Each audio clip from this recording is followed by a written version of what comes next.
부딪혀야 됩니다. 2장 12절에서 18절까지 읽겠습니다. 그러므로 나의 사랑하는 자들아, 너희가 나 있을 때뿐 아니라 더욱 지금 나 없을 때에도 항상 복종하여 두렵고 떨림으로 너희 구원을 이루라. 너희 안에서 행하시는 이는 하나님이시니 자기의 기쁘신 뜻을 위하여 너희에게 소원을 두고 행하게 하시나니 모든 일을 원망과 시비가 없이 하라. 이런 너희가 흠이 없고 순전하여 어그러지고 거스르는 세대 가운데에서 하나님의 흠없는 자녀로 세상에서 그들 가운데 빛들로 나타내며 생명의 말씀을 밝혀 나의 다름질이 헛되지 아니하고 수고도 헛되지 아니하므로 그리스도의 날에 내가 자랑할 것이 있게 하려 함이라. 만일 너희 믿음의 제물과 섬김 위에 내가 나를 전제로 드릴지라도 나는 기뻐하고 너희 무리와 함께 기뻐하리니 이와 같이 너희도 기뻐하고 나와 함께 기뻐하라. 아멘. 지난주에 이어서 두렵고 떨림으로 구원을 이루라, 이 제목으로 말씀을 공부하도록 하겠습니다. 유명한 피아니스트 하게 되면 누구를 떠올립니까, 여러분? 우리 박 권사님은 김윤찬 광팬인데 저도 김윤찬 팬입니다. 예. 조성진은 또 전문가들이 그걸 인정하는 사람이라고 그러더라고요. 또 각자 자기 좋아하는 취향이 다르니까. 근데 저는 그 좀 임윤찬이 저 취향에 좀 맞는 것 같아요. 굉장히 좋아하는데, 임윤찬 그 피아니스트가 하루에 연습을 몇 시간 하시는지 혹시 아십니까? 연습을 아마 그냥 밥만 먹고 조금 잠자고 계속 할 겁니다. 그리고 또 그렇게 연습을 해야만이 그 수준을 유지할 수 있고요. 그걸 또 심지어는 하루도 빠뜨리면 안 되는 거예요. 계속 그 실력을 유지함과 동시에 또 향상을 시켜야 되잖아요. 또 자기가 제일 만족 못 하겠죠. 그대로 실력이 머물러 있으면. 조금 더 발전을 시키고 싶어서 좀 더 노력을 하려고 그럴 거예요. 특별히 정상에 올라가면 더더욱 그러라고 저는 생각하거든요. 그렇게 실력을 계속 상승시키고 발전을 시켜야 됨과 동시에 또 뭐가 안 터져야 돼요. 임윤찬이 뭐가 하나 터지면 어떻게 되겠어요? 예. 스캔들이 터지면 이게 이제 또 실력은 너무너무 좋은데 스캔들이 터지면 말하자면 무슨 흠이 생겨버린단 말이에요. 그러면 이 세상이 보통 자기를 좋아해 줄 때는, 그 사람을 인기가 있고 좋을 때는요, 한없이 올려줍니다. 그런데 어떤 사람은 스캔들이 생겨버리잖아요. 자기들이 그렇게 지지했던 사람 스캔들이 생기면 또 그만한 대가를 치르게 하잖아요. 그게 세상이거든요. 그러니까 이 세상은 만만히 볼 세상이 아니에요. 그리고 항상 나에게 우호적인 세상이 아니에요. 이해하겠죠? 그래서 항상 정상으로 좀 더 발전을 시키려는 사람은 자기 실력을 계속 발전시키기에 동시에 윤리도덕적인 면에서 뭔가 흠이 생겨버리면 안 되는 거예요. 지금 오늘 말씀을 제가 요약해서 제가 말씀드린 거거든요. 빌립보 교인들이 믿음에 있어서 진보를 해야 돼요. 더욱더 예수님을 닮은 사람들로 나타나야 되겠죠. 그렇죠, 여러분? 또 복음을 전해서 또 믿지 않은 사람들 하나님께로 돌아오게 하는 그런 일도 해야 되겠죠. 그와 더불어서 예수 믿는 빌립보 교회 누구누구 집사, 누구누구 권사, 뭐 이런 사람들이 흠이 생겨버렸단 말이에요. 뭔가 사람들의 입에 오르내리는 일을 해버렸단 말이죠. 그러면 지금까지 쌓아놨던 것들이 다 무너져 버리는 거 아니겠어요? 동의하시죠? 다 무너져 버리는 거예요. 지금까지 쌓아놨던 것들이. 그리고 지금은 좀 이렇게 넓은 세계지만 당신은 또 좁은 동네이기 때문에 지금도 연속국 같은데 여러분 가끔 보면 어떤 마을에서 일어나는 일들을 배경으로 하는 연속국들이 있으면요, 누구 집에서 무슨 일이 났다면 마을 전체에 퍼져버립니다. 금방 퍼져요. 오래도 안 걸려요, 이게요. 그러듯이 이 빌립보라는 지금은 좀 큰 도시지만 그 작은 도시에서 교회가 섰단 말이에요. 근데 이 사람이 예수를 믿고 나서 정말 변화된 삶으로 그 빌립보에 있는 주민들에게 상당히 좋은 영향을 미쳤는데 어느 순간에 좀 뭔가 은혜가 안 되는 흠이 있고 점이 있는 그런 행동을 해버렸단 말입니다. 그렇게 된다면 그 소문이 금방 그 주변 사람들에게 미쳐서 세상은 만만히 볼 분들이 아니라고 했잖아요. 금방 태도를 달리하며 칭찬하던 분들이 욕을 하고 비방을 하고 이렇게 되어서 지금까지 바울과 그 다음에 빌립보 교인들이 열심히 노력을 해가지고 쌓아놓은 말하자면 이런 모든 성과들을 다 무너뜨려 버리는 그런 일들이 있을 거 아니에요. 저희 교회도 마찬가지입니다. 저희 교회에서 어떤 돈 문제로 인해서 큰 사건이 발생을 했단 말이에요. 예를 들면 누가 뭐 돈을 가지고 튀어버렸단 말이에요. 이게 처음에는 그냥 한두 사람한테 알려지지만 나중에는 계속 알려져서 이 야탑에 있는 이 분당에 있는 사람들한테 알려져서 우리 교회는 그날부로 인해서 무너지는 거 아니겠어요?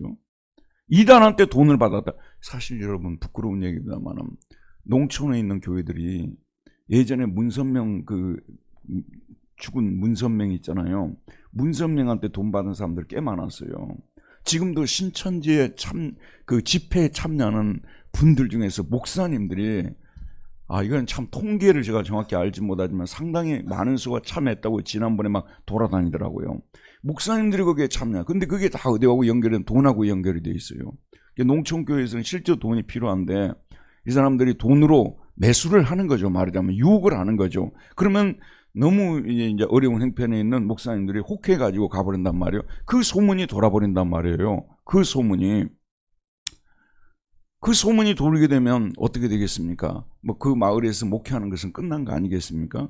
뭐 그런 식이죠. 지금 오늘 바울이 복음의 진보를 가져오기 위해서 최선을 다해서 너희들이 노력을 하고 복음을 전해서 하나님 나라를 확장시키라는 이 말씀과 더불어서 너희 자신을 철저하게 쳐서 굴복시켜가지고 어그러지고 거스려지는 세대 가운데 거스리는 세대 가운데서 흠이 없는 자녀들로 나타나야 한다. 이걸 갖다가 말해주고 있습니다. 근데 제가 이 말씀을 전하고 있습니다만은 항상 우리는 어제까지 일을 잊어버려야 돼요. 어제 우리가 잘했고 그 전에 잘했던 거 있잖아요. 그 전에 잘하고 어제 잘했던 거 다 잊어버려야 돼요. 아까 제가 말씀드렸던 임윤찬 피아니스트가 어제 잘하고 막 환대받고 그랬던 거 있잖아요. 그거 빨리 잊어버리고 뒷날 새 마음을 가지고 출발해야 되시 언제나 우리에게는 현재만 있는 거예요. 이게 특별히 영적인 싸움이 우리에게 오늘도 펼쳐지기 때문에 지금까지 굉장히 분투하고 잘했다 하더라도 오늘 우리가 무너져버리면 지금까지 쌓아놨던 것들이 다 무너져버리기 때문에 나는 오늘부터 새롭게 신앙생활을 한다. 오늘부터 신앙생활을 시작한다. 이런 생각을 가지고 시작을 하라고 말하고 있는 것입니다. 이게 정말 맞는 말씀이에요. 모든 분야에 다 맞는 말씀이고요. 특별히 우리 신앙생활에도 너무나 맞는 말씀입니다. 자, 그래서 오늘 우리 공부를 출발해 보도록 하겠습니다. 먼저 12절과 13절 지난주에 했던 2절 읽어만 함께 우리 뜻을 생각하면서 읽어만 보도록 합시다. 시작. 그러므로 나의 사랑하는 자들아 너희가 나 있을 때뿐 아니라 더욱 지금 나 없을 때에도 항상 복종하여 어떻게 해요? 두렵고 떨림으로 너희 구원을 이루라. 너희 안에서 행하시는 이는 하나님이시니 자기의 기쁘신 뜻을 위하여 너희에게 소원을 두고 행하게 하시나니. 자, 여기까지입니다. 오늘 이제는 3번으로 가보도록 하겠습니다. 3번. 자, 바울은 그들에게 원망과 시비가 없이 행하라고 명령하고 있죠. 무엇을 위해서라고 말합니까? 14절에 보면 뭐라고 나와 있습니까? 모든 일을 무엇과 무엇이 없이요? 원망과 그 다음에 뭐죠? 시비. 이게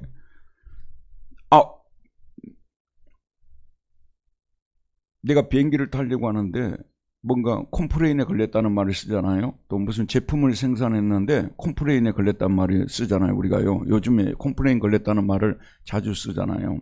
이 원망이라는 말이 그 말이에요. 컴플레인 하는 거예요. 불평하는 거죠. 그러니까 왜 교회의 일을 이런 식으로 하냐고. 뭐 이런 식으로 교회에 와서 예배도 드리고 교회 일도 하는데 항상 입에 원망이 붙어있다 그 말씀입니다. 누구는 왜 이렇고 뭐 누구는 왜 저렇게밖에 못하고 원망이 항상 입에 붙어 다니는 이 경우를 말하고 있고, 그 다음에 또 뭡니까? 원망 옆에 시비라고 되어 있잖아요. 시비는 이게 디알로기스몬이라 해가지고 디알로기스몬, 이거는 논쟁이, 언쟁이라고 볼 수가 있거든. 언쟁. 그리고 이치에 맞지 않는다고 따지는 걸 말하는 거예요. 사실 우리가 이치에 맞게 일을 해야죠. 그러나 우리가 일을 하다 보게 되면 때로는 이치에 맞지 않게 보이는 그런 일들도 있고 그러는데, 일단 그럼에도 은혜스럽게 하면서 좀 더 잘해보자는 의미에서 이건 이렇게 하는 것이 맞지 않을까요? 이렇게 말하는 것과 그건 이치에 맞지 않기 때문에 안 하겠습니다, 이거하고는 차원이 다른 문제죠. 그렇기 때문에 교회 일을 하다 보면 이치에 맞지 않는 그런 일들도 보이게 되는데, 그런 것들 속에서도 우리는 열심히 하고, 그러나 좀 더 교회를 잘 되고자 하는 그런 생각 속에서 이렇게 또 이치적으로 또 따지기도 하는 이런 모습들이 있어야 되는데, 이것저것 없이 충성 복종도 안 하면서 이치에 맞느니 맞지 않느니 이것만 가지고 따지고 원망하고 그러면 여러분 뭐가 되겠습니까? 예컨대 우리 교회가 지금 상당히 오랜 기간의 역사를 가지고 있는 교회 아닙니까? 그런데 교인들이 항상 모이면 원망하고 시비만 붙는다고 말이에요. 그러면 무슨 일을 교회가 꿈을 꿀 수 있으며 무슨 일을 해낼 수 있는 교회가 되겠습니까? 그 정체 상태거든요. 정체가 아니라 퇴보하는 거 있는 거 아니겠습니까? 그렇기 때문에 원망 시비를 딱 그치고 이제는 우리가 좀 더 성숙한 자녀들로서 이제 우리가 어떻게 하나님의 교회를 또 하나님의 나라를 좀 더 확장시킬 수 있느냐, 여기에 초점을 맞추면서 가야 된다는 그런 말씀입니다. 자, 그러면 무엇을 위해서 원망과 시비를 하지 말라고 하는 거죠? 첫째 15절입니다. 15절 한번 읽어봅시다. 시작. 이는 너희가 흠이 없고 순전하여 어그러지고 거스리는 세대 가운데서 하나님의 흠 없는 자녀로 세상에서 그들 가운데 빛들로 나타내지도록 하기 위해서예요. 이게 다 목적절로서 연결이 되어 있습니다. 뭐뭐 하기 위해서입니다. 원망과 시비가 없어야 하는 이유는, 그 목적은 다음과 같은 목적을 이루기 위해서라고 말하고 있는데, 너희들이 뭐가 없이 되도록 하기 위해서요? 첫째는요, 흠이 없고 그 다음에 뭐죠? 순전하여. 흠이 없다는 말은 나무랄 데가 없고 또 실수가 없는, 꾸짖을 부분이 없는 이런 부분을 말하고 있지 않습니까? 그 다음에 순전하여. 순전하여라는 말은 무슨 뜻이죠? 순전하여, 퓨어한 거죠. 순전하여, 이물질이 들어있지 않은 것을 말하는 거죠. 순전하다는 것은. 사람이 순전하지가 못해. 그러면 그 사람하고 상대하고 대화도 나누고 교제도 나누었는데 나중에 보니까 무슨 딴 생각이, 그것도 좀 좋지 않은 생각이 들어있다고 말이요. 그러면 이걸 순전한 사람이라고 볼 수가 없는 거죠. 순전하다는 그런 뜻입니다. 그래서 여러분, 흠없고 순전한 이런 말씀을 들으면 어디가 생각나요? 구약 어디가 생각나십니까? 레위기가 생각나시죠? 뭐 할 때요? 제물을 드릴 때 흠없고 순전한 점 없는 일련된 뭐 수컷, 암컷 뭐 이렇게 드리라고 이렇게 나오지 않습니까? 하나님께 드리는 그 예물이, 감을 예를 들어서 이제 어떤 사람이 감을 저에게 가져왔다고 말이요. 시골에는 목사님들에게요, 감을 따면 감을 갖다 드리기도 하고요. 또 무화과를 따면 무화과를 갖다 드리기도 하고요. 고구마를 또 이렇게 수확을 하게 되면 고구마를 갖다 드리고 막 이런 경우들이 많아요. 시골 목회에서는요. 지금은 이제 현금으로 많이 합니다. 옛날에는 그런 걸로 많이 갖다 드렸잖아요. 또 목사님 집 앞에 딱 가던, 항상 그 어르신들이, 그 교인들이 절대 흠이 없고 점이 있는 고구마도 뭐 이상하게 삐뚤어지고 막 이런 건 안 갖다 드리잖아요. 잘생긴 고구마, 그래서 맛있는 고구마, 그걸 목사님께 드려야 된다고 생각하고 갖다 드리는, 우리가 사람에게도 그렇게 하는데 하나님께 드릴 때는 더욱더 흠없고 점없는 그런 제물을 드리려고 하는 거 아니겠습니까? 우리 삶에 있어서 물론 여러분 잘 기억해야 됩니다. 특별히 처음 예수 믿는 분들이 하루아침에 성화가 되는 게 아니잖아요. 하루아침에 우리가 수준이 여기까지 올라가는 거 아니지 않습니까? 제가 피아노를 조금 칠 줄 알아요, 여러분. 전에 못 치는 게 아니에요. 조금 칠 줄 아는데 내가 이제 임윤찬처럼 돼봐야 되겠다 생각하고 머리도 임윤찬처럼 자르고 그다음 옷도 좀 이렇게 딱 멋있게 입고 딱 앉아가지고 바이엘부터 시작했단 말이에요. 여러분, 뭐 하루 이틀에 제가 임윤찬 수준으로 올라갈 수 있습니까? 성화라는 것이 그런 겁니다. 하루아침에 이렇게 높은 수준으로 못 가요. 그래서 처음 예수 믿는 분들이 자주자주 자기 자신에 대해서 낙심을 하게 되고, 왜 나는 이거밖에 못 돌까? 이런 것도 못 끝냐고 막 이렇게 하면서 자제를 많이 해요. 그리고 다시는 그러지 않겠다고 했는데 보면은 또 다시 그러고 있는 거예요. 이번 코미디 프로 보니까 무슨 프로인지 모르지만 그냥 짤에 올라와서 제가 여러분에게 재밌으라고 이야기하는데 잠 좀 깨라고, 이 친구의 이름이 다시예요. 다시. 그런데 이제 그 경찰관한테 끌려 치조를 받는데 뭐라고 내 이름이 뭐야? 그러니까 다시. 말을 했잖아. 다시. 자기 이름이 다시라는 거죠. 하나도 안 우스운 거 같구나. 제가 이야기하는데도 별로 우습게 이야기하는 것이 아닌 거, 제가 뭐 이걸 다 이해한 것도 아닌 것 같기도 하고. 그런데 다시는 그러지 않겠다고 우리가 하잖아요. 근데 다시 그렇게 반복하는 경우가 의외로 많아요. 특별히 술, 담배를 끊으려고 작정한 분들이요, 참에서 많이 실패합니다. 그래서 교회 안에서, 우리 교회 안에서 공식적인 집회를 할 때는 술, 담배를 금지해야 됩니다. 그건 옳은 얘기고요. 그런데 어떤 자기 개인적으로나 가정에서 이렇게 술을 끊지 못하고 이런 분들을 정지해버리면요, 교회에 올 사람이 아무도 없습니다. 예, 그런 분들이 스스로 끊을 수 있도록 기다려줘야 되는 것이고요. 다만 교회 공적인 모임에서는 그것을 허용하면 안 됩니다. 왜냐하면 그러면 교회 공동체가 좀 이상하게 비춰져 버립니다. 그래서 어쨌든 그런 분들이 교회 와가지고 나도 이제 말씀 듣고 좀 끊고 살아야 되겠다고 결심하지만 못 끊어요. 그거 쉽지 않아요. 그래서 기다려줘야 되는 거죠.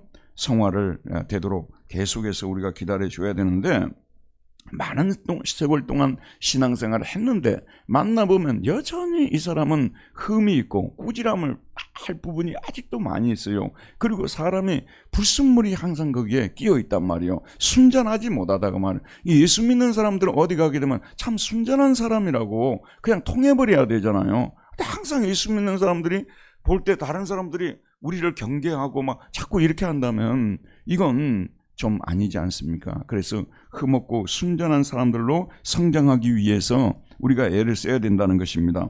그 다음에 어그러지고 무슨 세대라고 말하고 있죠? 어그러지고 거스리는 세대 가운데서 하나님의 흠없는 자녀로 세상에서 그들 가운데 빛들로 나타나도록 하기 위함입니다. 이게 하나님의 자녀로, 빛의 자녀로, 또는 하나님의 자녀로 별과 같이, 원래 이거는 별을 빛으로 번역을 해놨어요. 원래 별이에요. 별과 같이 그렇게 반짝반짝 빛나도록 하기 위함이라고 말하고 있는데, 문제는 별은 밝을 때 빛납니까? 어두울 때 빛납니까? 어두울수록 더 빛나지 않습니까? 그런데 우리가 예수 믿는 사람들이요, 죄송합니다, 빛이 이 정도만 돼도, 여기까지 올라가야 되는데 이 정도만 돼도 우리는 빛날 수밖에 없어요. 별처럼 빛날 수밖에 없어요. 왜 그런 줄 아십니까? 이 세상 자체가 너무 어두운 세상이기 때문에. 이 세상이, 오늘 바울이 무슨 세상이라고 표현해놨죠? 이 세상을 무슨 세상이라고요? 어그러지고 거스리는 세대 가운데서라고 말하고 있습니다. 어그러지고 거스리는 세대. 이 어그러지고라는 이 단어는요, 어그러지고 이 단어는 아케라이온인데, 아케라이오이, 이 어그러지고 이 단어는 무슨 뜻을 갖냐면 크루케이드, 이거는 비뚤어진이란, 비뚤어졌다는 뜻이에요. 비뚤어졌다. 그 다음에 부도덕한이라는 뜻도 있어요. 부도덕한. 그 다음에 또 눈에 거슬리는, 그 다음에 부정직한. 자, 네 가지 뜻을 제가 말씀드려요. 어그러지고 이 원문이 가지고 있는 뜻은요, 비뚤어졌다는 뜻이 있어요. 부도덕하다는 뜻이 있고요, 눈에 거슬리는이라는 뜻도 있고, 그 다음에 뭐죠?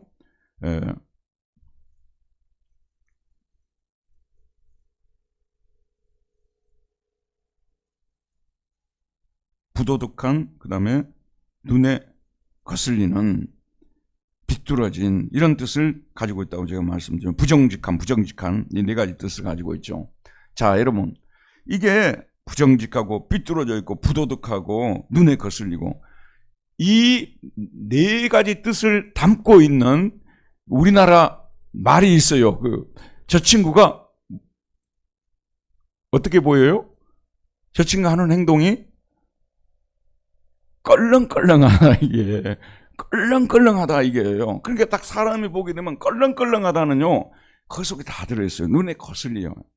그리고 애가, 부도덕하고, 부정직하고, 비뚤어져 있다는 이런 뜻이 들어있어요. 그러니까 예수 믿는 사람이 이런 얘기를 절대로 들으면 안 되겠죠. 만나보면 애가 삐뚤어졌어. 하고 다니는 것이 너무 눈에 거슬려. 치장을 어느 정도 할 수가 있겠죠, 우리 신자들도요. 그런데 눈에 거슬리게 치장을 하는 거야. 그러니까 뭐 옷도 비싼 옷도 입을 수 있겠지만 그래도 너무 심하다 할 정도는 옷을 입지 않아야 되잖아요. 여러분들이 심하게 보일 수 있는 옷들이 집에 다 있지만 안 입고 오시잖아요. 없는 것처럼 또 말씀하시는데, 그 심하다 보일 정도로의 그런 모습이 되는 안 되고, 또 만나봤는데 얘가 부정직한 거예요. 이러면 안 되는 거잖아요. 그러니까 사실 이 빌립보 교회 모든 성도들이 이랬다고는 볼 수가 없는데, 그 중에 일부가, 그 중에 어떤 사람이 또는 어떤 분이 이런 상태에 있었다고 볼 수도 있어요. 그래서 오늘 말하자면 어그러지고 그 다음에 거스린다는 이 말은, 이거는 눈에 거스리다는, 또는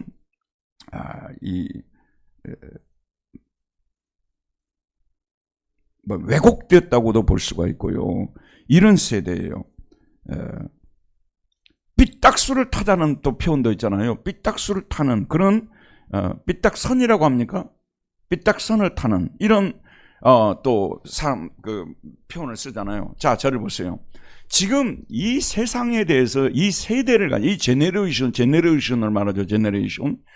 이 제네레이션 보통 30년을 1제네레이션이라고 하잖아요. 한 세대.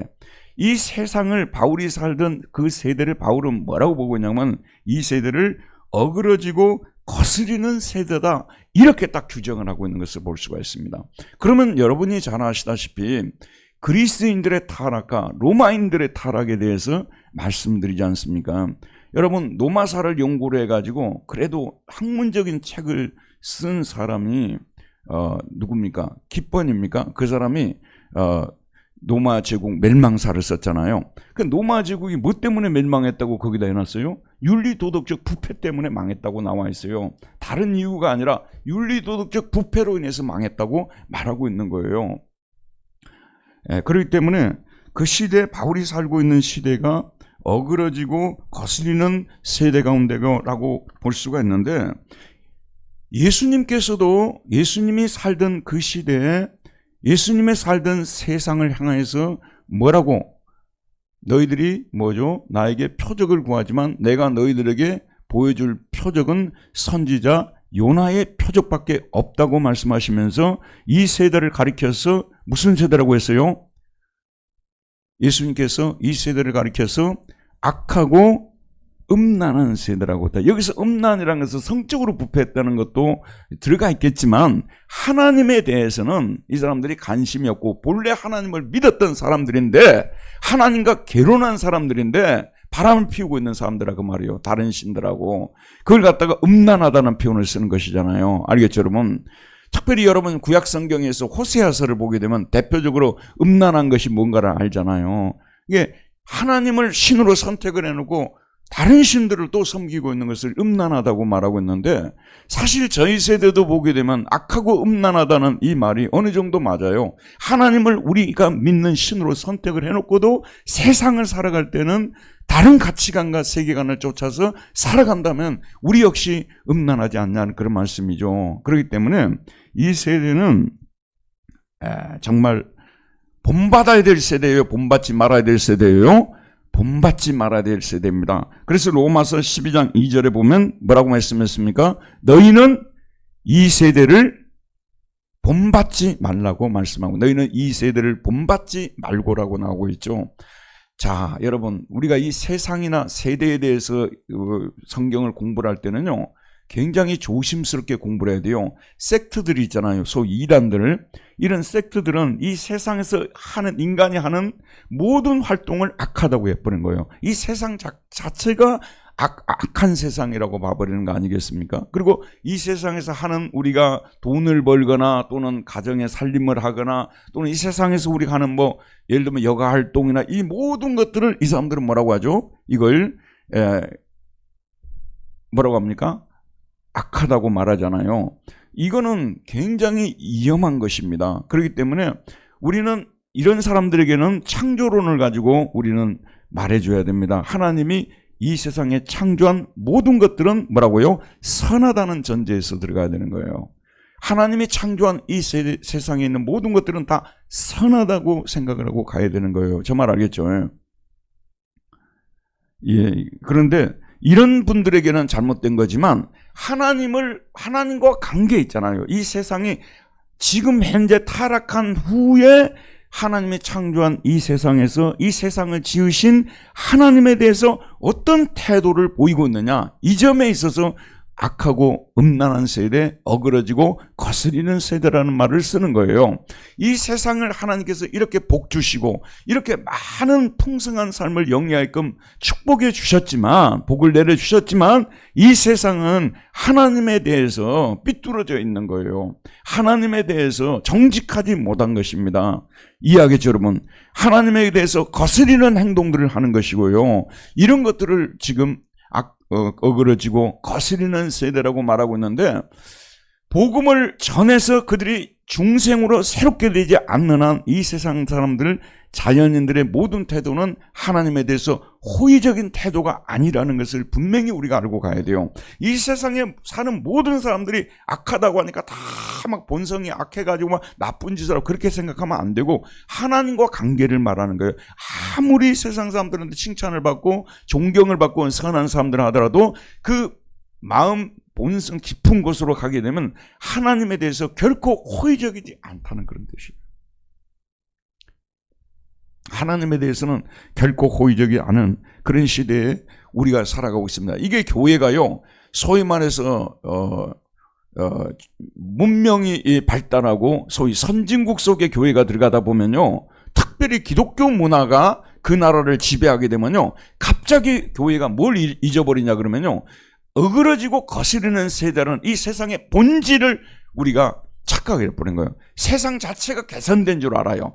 한번 우리가 따져놓고 봅시다. 과학이 발전했잖아요. 제가 지금 읽고 있는 책이 원자폭탄을 어떻게 만들었는지 이렇게 두꺼운 책을 썼어요. 제가 다음 주 예배 시간에 제가 하려고 하는데, 정말 기가 막힌 책입니다.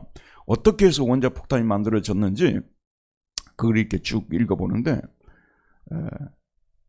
다음 시간에 제가 한번 소개를 하도록 할게요. 어쨌든 이 세상이 이렇게 기독교 문명이 들어가고 정말 좋아 보이는 세상, 이런 세상이 돼도 본질에 있어서는, 여전히 본질에 있어서는 뭐예요? 예컨대 제가 지금 오랫동안 한 16년 있었던 데가 독일 아닙니까? 유럽을 한번 보세요.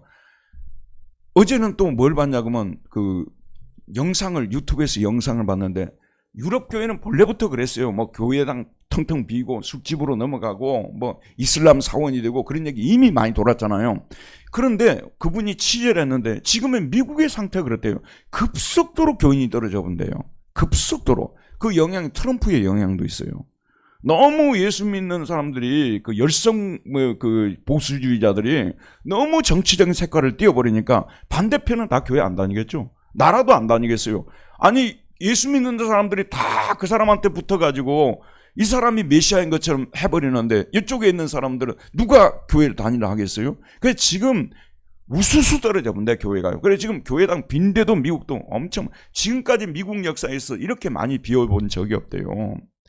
이렇게 지금 급속도로 기독교가 감소하고 있는데, 점점 더 반하나님적이 되는 것이고요, 적대적이 되게 되고, 이런 어그러지고 거스리는 세대 가운데 산다는 것을 여러분 잊지 말아야 돼요.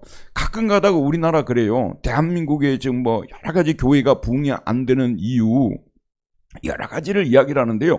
교회의 책임이 있다는 것을 50% 인정해야 돼요. 교회가 잘못해서 안 온다는 것도 인정해야 되지만 이 세상이 어느 정도 살기가 되면서 살기가 좋아지면서 하나님께 더 영광을 돌리려는 생각보다도 오히려 하나님에 떠나서 독립해서 자기들 스스로 살아야 된다는 이런 이기주의적인 이 세대의 아마 흐름에 대해서도 우리가 분명히 지적할 수 있어야 돼요. 교회의 모든 게 다 교회의 영향 때문은 아니에요. 요즘 청년들 보세요. 취직해가지고 돈 벌어가지고 어떻게 해서든지 자기들 삶 재밌게 뭐 캠핑도 가고 여행도 가고 그런데 온통 빠져 있어가지고 뭐 영혼에 대해서 뭐 인간이 어디서 와서 어디로 가고 이런 문제 생각조차도 다분히 여러분 비종교적이 되어버린 거예요. 종교적인 사람들이 없어지는 거예요. 갈수록요. 이 세대가 그래서 어그러지고 거스리는 세대라는 걸 여러분 알아야 됩니다. 지금 자녀를 키우고 있는 우리 부모님들은요. 자녀들한테 좀 싫은 소리가 있어도 해야 되고요. 마음에 안 들어도요. 이건 하나님 믿는 데 있어서는 우리 부모님들이 타협이 없다는 것을 분명히 얘기해 줘야 돼요. 그래야만 여러분도 살고 여러분 자녀들도 살릴 수 있어요. 여기에서는 절대 타협이 있으면 안 됩니다. 애들한테 다 잘해주는 거 좋아요. 그러나 하나님을 믿는 이 부분이 우리 가정에서 가장 중요한 문제라는 것을 얘기해 줘야만이 들어보세요 여러분. 이들이 청년이 되었을 때요. 그들이 신앙을 지킬 수 있어요. 그러나 여러분 지금 그들하고 타협해보고 그러잖아요. 나중에 다 신앙생활 안 한다고 보면 정답이에요. 다 교회 떠납니다. 갈수록 더 떠납니다. 사람들이 교회에 매여 있는 것도 힘들어요. 지금 현재 교회 다니고 있는 분들도요. 교회에 매여 있는 거 굉장히 싫어합니다. 그래서 가능한 설교도 유튜브로 들으려고 하죠. 교회 안 오려고 합니다. 여러분들이 이상한 분들이 왜 오셨어요? 다 교회 안 오려고 해요. 또 집중도 유튜브로 들으면 더 잘 돼요. 여기 앉아있으면 지금 딴 생각하시는 분들이 계세요. 여러분들이 그러려고 그런 게 아니라 몸이 피곤하니까 딴 생각도 나오고 이러는 거예요. 근데 유튜브로 들으면 또 좀 자기가 좋다고 생각하면 더 집중을 하잖아요. 여러분 이거는요 교회 탓만이 아니에요. 이 세대가 그런 세대가 돼버렸어요. 어그러지고 거스르는 세대 가운데서 우리가 사는 거예요. 그래서 제가 금요 설교에서 히스기야가 누굽니까 그 왕이 아사왕이 36년 때 38년째입니까 38년째 접어들면서 지금까지 지켜왔던 그런 신앙생활 잘하던 것을 버리고 완전히 다른 사람으로 변해버리는 이 모습을 보면서 저는 굉장히 충격을 받고 금요일날 설교를 했고요. 제가 이 목회사역 남은 기간 동안 최선을 다해서 정신을 바짝 차리고 해야 되겠구나 그런 생각을 했어요. 왜냐하면 목사도 타락할 수 있는 시대예요. 목사는 타락 안 한다고요. 천만의 말씀. 신천지 집회에 대구에서 하는 신천지 집회에 목사님들이 많이 나타났다는 거예요. 거기에. 그게 돌아다니잖아요. 이런 시대인데 목사라고 안전할 수 있겠습니까? 끝까지 믿음을 지키는 것이 지금 우리에게는 최대의 과제입니다. 여러분도 지금까지 잘 지켜왔는데요. 내년에 돌아서 버릴 수도 있어요. 그렇게 되지 않게 우리가 기도해야 되고 끝까지 믿음을 지키고 나가면요. 하나님께서 예비한 상급이 얼마나 큰 것인지 상상도 안 될 겁니다. 나중에 두고 보시기 바랍니다. 지금 우리가 예수 믿고 이 땅에서 받아 누리는 거요. 빙산의 일각에 불과합니다. 하나님이 장차 우리에게 주실 그 놀라운 은혜들은요. 상상할 수 없어요. 여러분 그런 생각을 해봤어요. 여러분들이 지금 신앙생활 잘하고 별로 얻은 것도 없고 거둔 것도 없이 세상을 하시겠다고 생각합시다. 하나님이 여러분의 후손들에 대해서는 가만히 두겠습니까?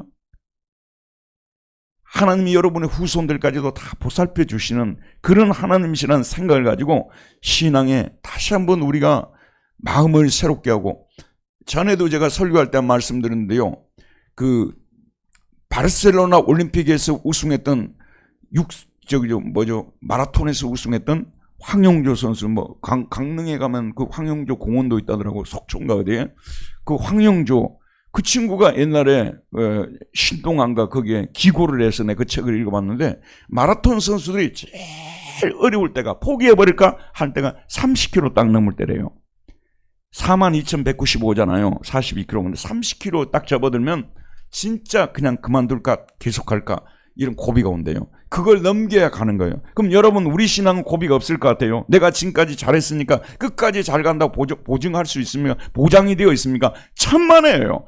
많은 목사님들 중에서도요. 나중에 안 좋게 돼버린 사람들 엄청 많아요. 교인들 중에서 옛날에 교회 열심히 다녔는데 언젠가 보니까 교회 안 다니는 분들이 꽤 많아요. 정신을 바짝 차려야 돼요. 이 부분에서는 여기 앉아있는 우리들 중에 한 명도 예의가 될 수가 없습니다. 끝까지 이거는 우리 신앙생활 마라톤이거든요. 하지만은 마라톤을 끝까지 달리고 나면 하나님께서 우리를 위해서 준비한 의의 면류관, 생명의 면류관이 씌워진다는 그런 생각을 가지고 다시 한번 열심을 냈으면 좋겠습니다. 이 어그러지고 거스르는 세대 가운데서 하나님의 흠없는 자녀로 세상에서 그들 가운데 뭘로 나타나도록요? 빛들로 나타나도록 되는데, 이게 포스테레스라는, 이거는 영어로 스타예요. 스타로 나타나도록, 그들 가운데 스타로 나타나도록 반짝반짝 빛나는 광채가, 스플렌더, 강채가 나타나도록, 레디언스라고 합니다. 이게 뭔가 빛이 탁 나오는 걸 말하는 거지 않습니까? 브릴런스, 뛰어남이라는 거죠. 자, 여러분 봅시다.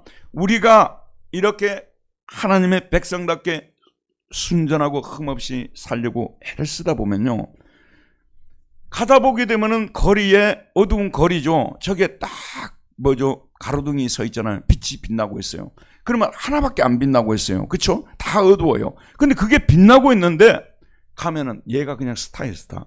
우리가 크게 많이 노래가지 않아도요, 예수 믿는 사람으로서 본분을 지키고 이 어그러지고 거스리는 세대 가운데서 흠없고 순전한 자녀로 나타내야겠다고 마음을 먹고 조금만 열심히 해도요, 우리 빛이 나타날 수밖에 없어요. 오늘 지금 바울이 그렇게 되도록 하기 위함이라고 말하고 있습니다. 그럼 두 번째 보도록 합시다. 두 번째 16절입니다.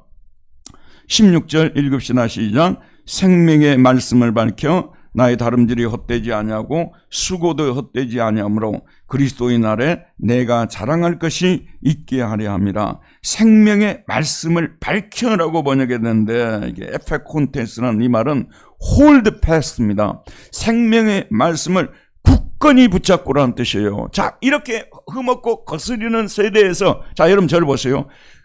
흠없고 어그러지고 거스르는 세대 가운데서 흠없고 순전한 자녀들로 나타나기 위해서는요, 우리 힘만으로는 절대로 될 수가 없어요. 성령께서 우리를 도와줘야 되고요, 성령의 도움을 받기 위해서는 우리가 무엇을 강하게 붙잡아야 된다는 거죠? 하나님의 말씀, 생명의 말씀을 강하게 우리가 붙잡아야 되는 거. 그러니까 제가 지난 주일날도 설교했습니다만, 우리 예수 믿는 사람들은 하루라도 성경을 걸르고 가면 안 되는 거예요. 왜냐하면 말씀이 우리 안에 들어와야만이 이게 말씀의 무기거든요.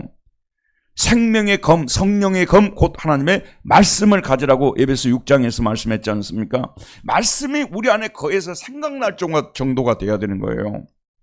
그래야만 우리 안에 소망이 넘치게 되고 하나님의 능력이 우리 안에 머물면서 우리가 영적 싸움을 싸울 수가 있는 것이기 때문에, 아무리 좋은 의도를, 선한 의도를 가졌다 하더라도 생명의 말씀을 우리가 붙잡지 않으면, 강하게 붙잡지 않으면 끝나는 경기입니다. 그래서 여러분, 자, 주목하고 들으세요. 마귀가 여러분을 무너뜨릴 때 어떻게 무너뜨리는 줄 알아야 돼요. 말씀과 멀어지게 만드는 거예요.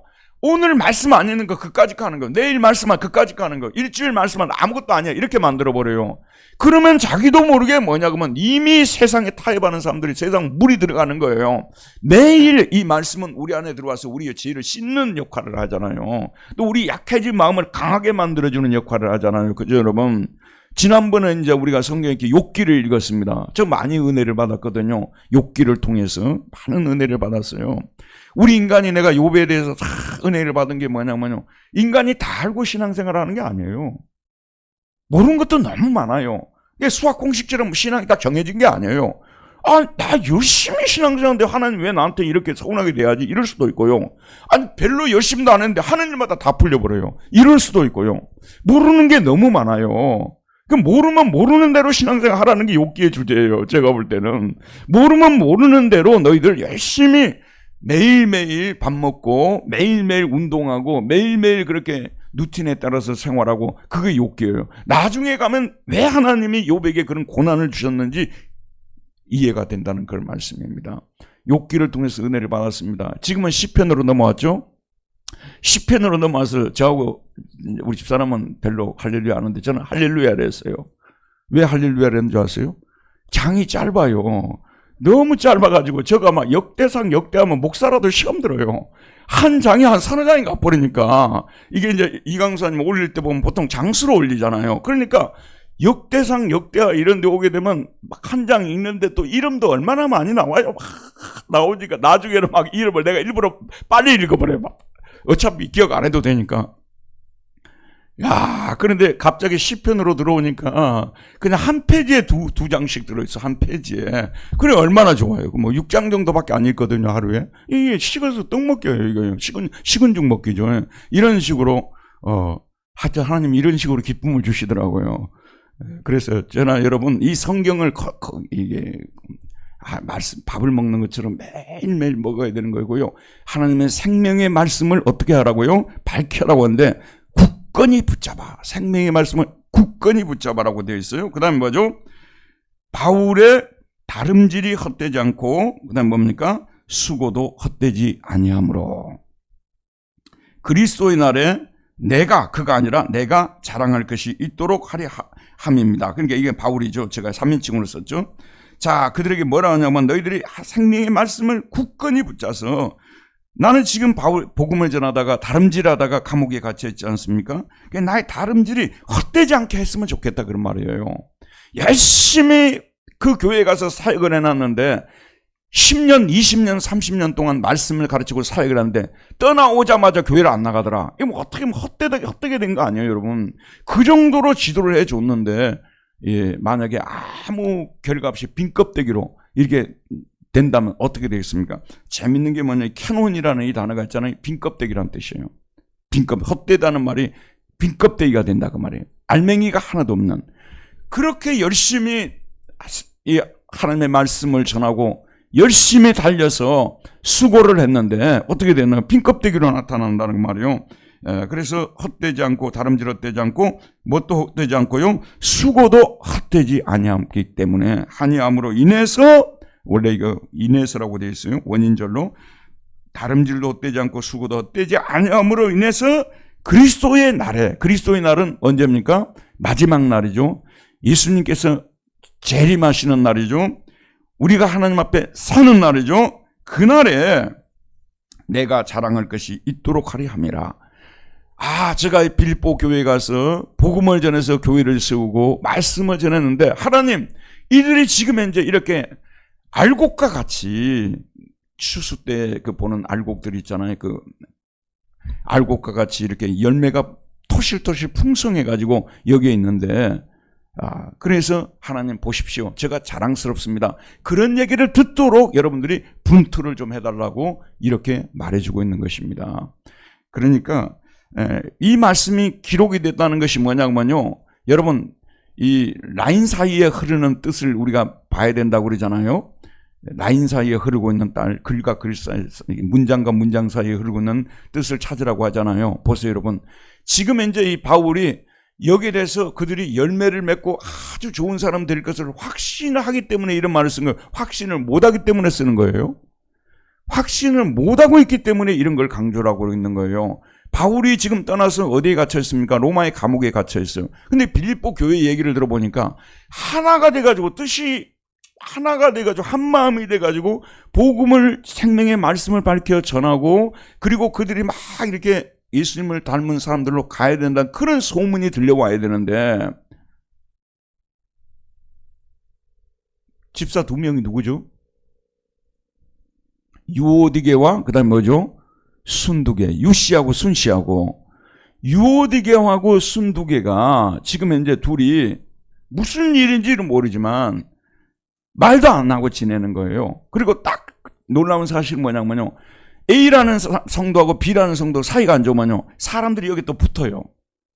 이게 참 교회에서 일어나지 말아야 될 정말 일어나서는 안 되는 그런 일입니다. 그럼 바울이 지금 이제 기대하는 기대치는 지금 이렇잖아요. 근데 지금 현실은 빌립보 교회 현실은 어떻습니까? 완전히 지금 바닥을 기고 있는 거예요. 너무너무 가슴 아픈 일이죠, 여러분. 그런 배경에서 나온 것입니다. 그래서 저도 여러분도 하나님이 우리를 부르시고 선택을 하실 때는 기대치가 크다는 것을 알아야 돼요. 근데 기대치를 자, 여러분 마지막으로 마침 보세요, 여러분. 기대치를 크게 하나님이 가지게 하셨잖아요.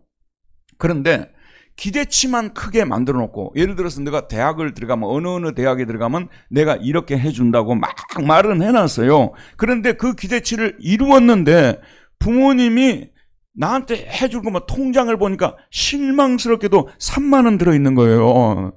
막 거기에 어마한 3억이나 들어있을 줄 알고 자기가 그렇게 하면 그거 차지할 줄 가지고 노력을 했는데 3만 원 들어있는 거예요. 어떻겠습니까, 여러분? 하나님은 그런 분이 아니시라는 겁니다. 여러분, 우리에게 너희들이 이렇게 되라, 여기까지 자라가라 했을 때는요, 우리에게 준비해 놓은 상급이, 선물이 상상을 초월하는 거예요. 여러분, 이 말씀은요, 굉장히 기복주의적으로 오용될 수 있기 때문에 굉장히 목회자가 조심하면서 여러분들 전하는데요, 모두가 다 부자 된다는 말은 결코 아닙니다. 하지만 우리 하나님이 우리 믿는 자들을 위해서 예비해 놓으신 현재의 선물, 미래의 선물은 우리들이 생각하는 것보다 항상 더 크고 높다는 것을 아셔야 돼요. 거기까지만 성경이 말하고 있어요. 그 내용이 구체적으로 뭔지는 몰라요. 하지만은 영적인 것은 내용으로 말할 수 있지만 육적인 것은 우리가 그 이상은 말할 수 없죠. 하나님께서 우리 믿는 자를 눈동자같이 보살피는 분이에요. 철두철미하게, 그리고 막 규칙을 가지고 막 엄하게 교육을 시키잖아요. 주로 황실에서 이런 식으로 하잖아요. 왕궁 같은 데서 그렇게 교육해요. 저같이 이렇게 천한 가정에서 태어난 사람인데 우리 어머니 그런 교육을 시켜본 적이 없어요. 왜냐면 아침부터 일어나서 장사로 나가시니까 뭐 밤에 늦게 돌아오시니까 얼굴 보기도 어려우니까. 그러나 황실 같은 데를 교육을 어떻게 시킵니까? 자, 우리 어머니는 교육을 시키지도 않았어요. 그래서 준 것도 없었어요. 그 어머니 그 병원비 치르고 나니까 나중에 다 동생들 나누고 전화하니까 조금씩 나누고 전화하니까 영원이더라, 영원. 그런데 황실은 그러지 않죠. 그만큼 많은 교육을 시켰는데 알고 보니까, 여러분, 엘리자베스 그 지난번에 그 영국 여왕이 돌아가셨는데 그분 재산이 얼마인 줄 아십니까?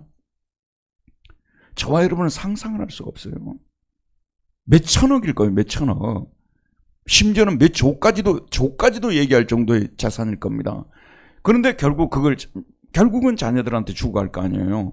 예, 하나님은 우리에게 정말 우리가 생각하는 것보다도 항상 다 좋은 것을 주신다고 다 마음으로 정해놓고 우리에게, 그러니 너희들이 세상에서 이렇게 살아야 되지 않겠느냐, 이런 모습으로 나타나줘야 되지 않겠느냐, 너희들은 내 아들이고 내 딸인데 세상에서 별과 같은 모습으로 나타나줘야 되지 않겠느냐, 사람들이 벌써 쟤는 하나님 아들이 맞고 하나님 딸이 맞다고 할 정도로 그런 사람들이 돼야 되지 않겠느냐. 자, 여러분, 저를 보세요. 이제 진짜로 마치도록 할게요. 우리가 복음을 전할 때요, 보세요, 여러분. 바르게 살아라, 거룩하게 살아라, 예수 믿는 사람 그러지 말고 그렇게 해야 된다는 가르침과 동시에 이것만 가르쳐버리면요, 기독교의 절반만 가르치는 거예요. 이렇게 살아간 삶의 결론이 그리스도의 날에 우리 자신들이 자랑스러울 뿐만 아니라 우리를 양육했던 사람들도 자랑하게 되고, 또 하나님이 우리에게 준비한 것들이 상상할 수 없는 것들이 있다는 이 두 가지가 같이 가져야 되는 거예요. 아무것도 주는 것도 없는데 우리를 그냥 아프가니스탄 탈레반처럼 데려다가 그냥 일만 부려먹고 너희들은 탈레반이니까 그렇게 살면 안 돼, 그런 정도로 끝나버린다면 기독교가 얼마나 비참한 종교예요. 우리 하나님은 그런 분이 아니에요. 은혜로우시고 자비로우시고 우리에게 줄 진짜 좋은 것들은 하나님은 숨겨놓고 계세요. 숨기시는 하나님이라고 하잖아요. 지금 여기 앉아있는 부모님들도요, 자녀들에게 진짜 줄 거 다 숨겨놓고 있죠. 자수해봐요. 공개 안 하죠. 다 숨겨놓고 있죠. 우리 하나님은 우리에게 줄 것들 다 숨겨놓고 있어요. 이거는 몇 년도에 줘야 되겠다, 이거는 몇 살 때 줘야 되겠다, 이거는 그 자녀에게 줘야 되겠다, 하나님이 다 숨겨놓고 계시는 겁니다. 그렇기 때문에 우리는 하나님, 이런 좋으신 하나님을 믿고 이런 좋으신 하나님을 모시고 계시기 때문에, 있기 때문에 우리는 이 땅 위에서 더욱더 하나님이 보시기에, 오늘 말씀 다시 한번 읽고 마치도록 할게요. 16절, 15절에 16절입니다. 시작. 이는 너희가 흠이 없고 순전하여 어그러지고 거스르는 세대 가운데서 하나님의 흠없는 자녀로 세상에서 그들 가운데 빛들로 나타나며 생명의 말씀을 밝혀 나의 다름들이 헛되지 아니하고 수고도 헛되지 아니하므로 그리스도의 날에 내가 자랑할 것이 있게 하려 함이라. 오늘은 여기까지만 하도록 합시다. 하나님 감사합니다. 오늘도 생명의 말씀을 우리에게 주셔서 또 이 말씀을 통해서 우리 하나님께서 우리에게 너무나 좋은 계획을 가지시고 너무나 좋은 것들을 준비하고 계시기 때문에, 또 독생자를 주셔서 우리를 구속할 정도로 우리를 사랑하기 때문에, 이런 사랑받는 자녀들로서 우리가 이 세상에서 어떤 모습으로 나타나야 될지, 그리고 하나님께서는 우리가 사는 이 세상을 어그러지고 거스리는 세대라고 말씀하셨습니다. 만만치 않은 세상이라고 말했습니다. 우리를 신앙생활하고 하는 자녀답게 살도록 가만두지 않는 세상이라고 말씀하셨습니다. 이런 세상 가운데서 생명의 말씀을 강하게 붙잡고 여호와 아버지 하나님이시여 흠없고 순전한 자녀들로 나타나게 해서 최선을 다하는 저희들이 되도록 도와주시고 날마다 믿음의 진보를 이루는 우리 모두가 되게 하여 주옵소서. 함께 하심을 믿사옵고 예수님 이름으로 기도하였습니다. 아멘. 수고했습니다. 감사합니다.